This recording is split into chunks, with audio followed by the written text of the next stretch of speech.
Hi, everyone. Welcome to the Feed and Grain podcast, and thank you for listening. My name is Stephen Kilger, managing editor of Feed and Grain, and your host today. We have a great show for you today. Tanner Ehmke, lead economist for grain and oilseeds at CoBank, is my guest. We're talking about a report Ehmke wrote for CoBank called Rising Costs of Grain Storage Will Force Elevators to Lower Bids and Widen Bases. It's a really fascinating report and a timely discussion on the grain market that we're currently facing. But before we get into that, if you're listening to this podcast within a podcast app, please consider subscribing and leaving a review if you're able to. It really helps us out and lets us know that you're listening. If you can't do that, though, you will find the Feed and Grain podcast in every single industry watch, and that'll keep you updated to the newest episodes that are coming out. Thank you so much again for listening. On to our conversation with Tanner. Hi, Tanner. Thanks so much for talking to us today. Great to have you here. Can you tell me a little bit more about yourself and what you do at CoBank? Sure. I am the lead economist for grains and oilseeds at CoBank in Denver, Colorado, and I focus on grain and oilseed markets. Excellent, excellent. Well, I have you on here because CoBank released this really interesting report written by you called Rising Cost of Carry Will Force Co-op Grain Elevators to Lower Bids, Widen Basis.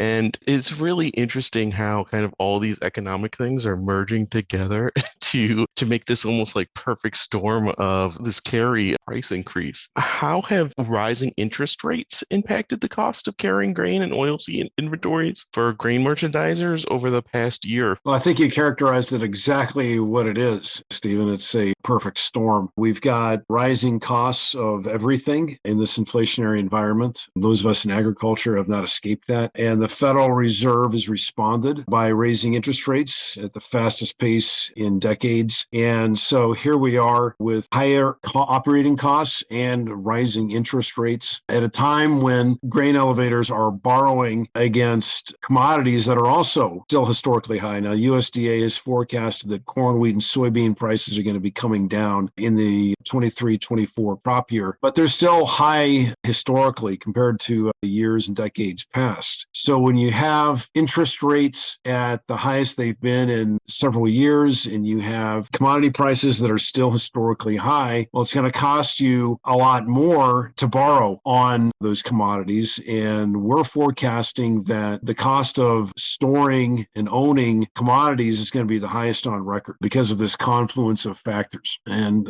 for interest rates in our paper, we estimate interest rates are going to be about 7.75% for most of your grain elevators out there. And we just used USDA's forecasts, corn, wheat, and soybeans, their average marketing year prices that they've recently posted. So you do the math and you have the estimated financial cost of carry for the forthcoming crop year at the highest on record. And based on the Federal Reserve's latest messaging, sounds like we may not be done yet. Fed just met here recently and they put their interest rate increases on pause for the time being, but they made very clear there may be more increases yet to come. And so that is going to add further upward pressure on the cost of ownership of anything. And so for corn, wheat, and soybean prices at where they're at, it's going to add further burden of ownership. Yeah, especially because, throughout most of my adult life now, we've been dealing with really low historical interest rates from the Fed. So this raise is something that high interest costs are something a lot of us have never really dealt with. That's exactly right. It's been the talk of the industry. There's a lot of grain traders out there, a lot of grain elevators that have not experienced this type of environment. And so it's going to be a learning curve for a lot of people. Yeah, definitely. But it's not just interest rates. Like you said, the cost of everything is rising, including operation costs, transportation, fuel, electricity, labor. If you can find labor at all,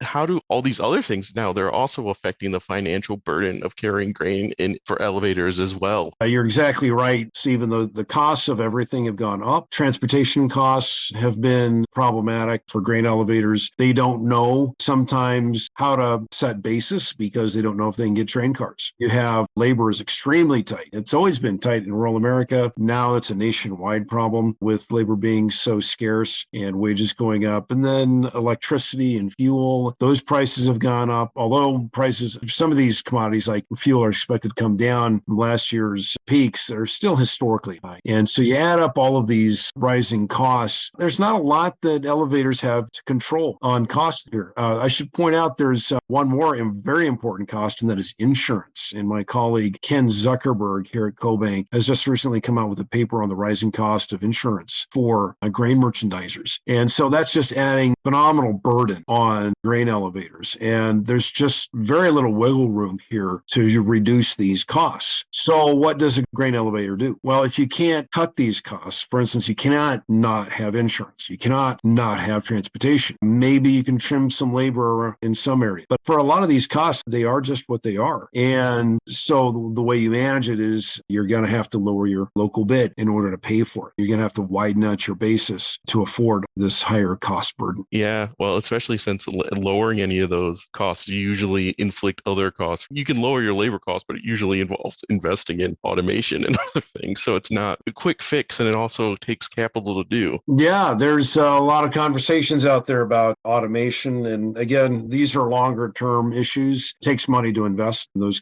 expenditures. But no, you're right. These are issues that are longer term, but they all kind of coalesce this year all at once in this inflationary environment with rising cost of everything, rising interest rates, plus high commodity prices, all just kind of hits everybody all at once. And it seems like everyone has different things that they want from this, right? Different motivations. So you have the grain elevators who obviously want to grain out as quick as possible. End users would prefer not buying until they absolutely need it, so their prices don't go up. And then there's producers in the mix too, right? Who want the best price for their crop and don't want to worry about the storage so much. Can you tell me kind of how all the stakeholders have different views of what they want and how this is kind of impacting their strategies and the strategies of grain elevators? Sure. Well, I think you characterized it there very well. Commodities now are kind of like a hot potato. You want to pass it on as fast as you can because you're trying to lower your storage costs, which can be so high in this environment. And so from the elevator standpoint, you want to get it out the door as fast as you can. From the farmer standpoint, yeah, you don't want to pay storage on it either. So you would be motivated to move it as fast as you can. And if you're the end user, you want to delay ownership for as long as possible because they want to keep their storage costs as low as possible as well. They don't want to have to be sitting on high-priced inventory and having to borrow against that. The more they have to borrow against it, thereby reduces how much they have in their working capital. So that can take away from other operations, other business operations when you got capital tied up in your inventory. So it's the hot potato. People are going to want to move it away as fast as possible or delay receiving it for as long as possible. So you've got some competing motivations here throughout the supply chain, and it's ultimately probably going to be the elevator that when they want to pass it on to the end user is going to say, no, I don't want it right now. You're going to have to sit on it. And so therefore, the elevator is going to be stuck holding for a longer period of time, longer than they would probably normally want to. And it's going to end up coming out of their pocket. And so what do? They're going to widen their basis. And unfortunately, that'll be the farmer then usually that ends up paying them. In your report, you talk a little bit about inverted markets for futures with them being so high right now. Can you explain to me a little bit what an inverted market is and how it's affecting all of this? It's been a stressful time for a lot of grain traders out there. So basically, the future price of grain in an inverted market is lower than today's spot price. That's not how the future markets are normally functioning. If you're going to store commodities, you want those future prices to be higher to at least cover your cost of operating, to at least cover your financial burden, which is mostly in the interest expense. But that's not happening right now. That's not been the case here for the last crop year at any rate. The market is trying to incentivize, because of the tight stock situation with old crop, trying to incentivize the market to deliver commodities to the market as fast as possible. We talked about the hot potato phenomenon, trying to move it as fast down the supply chain as possible. Well, the inverted market with lower prices in the future adds further pressure on the supply chain to do that. And so if you're holding grain for any amount of time, well, you're getting double penalized. Your costs are elevated for all the things that we just talked about. But then at the same time, you have this inversion, which is adding further penalty to anyone holding grain. So it adds more burden still to grain traders and elevators that are in the business of storing commodities. In your report specifically kind of focuses on co-op grain elevators because they're in a bit of a different situation. Private company can always just not take in grain and everything. But with a co-op, you have members. Your job is to take and store their grain. Exactly. It's not like you're going to call up your farmer members and say, we're not taking your grain this year. That's not how a co-op works. They're obligated to post a bid. Whereas if you're a private grain trader, maybe you don't have to if you don't want to.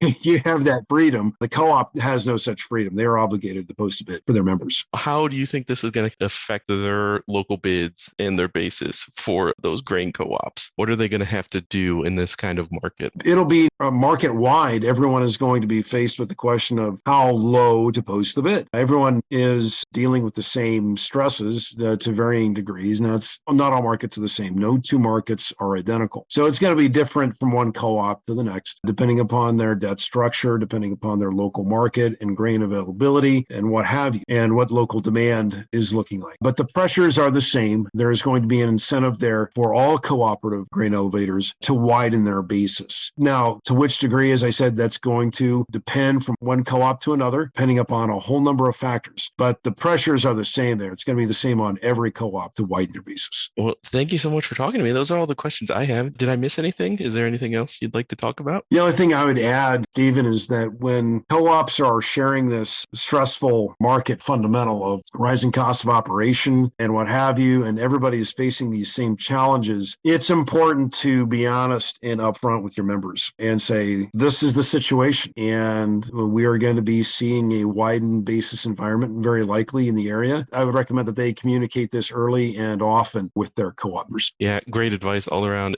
Best just to be open and honest with anyone you're taking in grain from. Absolutely. You don't want to have any surprises. Exactly. The less surprises you can have in an already stressful time is for the best. Right, exactly. Yep. Thank you so much for talking to me and our listeners today. Well, glad to be here. Thanks for having me, Stephen. And for everyone listening out there, thank you so much. And we'll talk to you next time.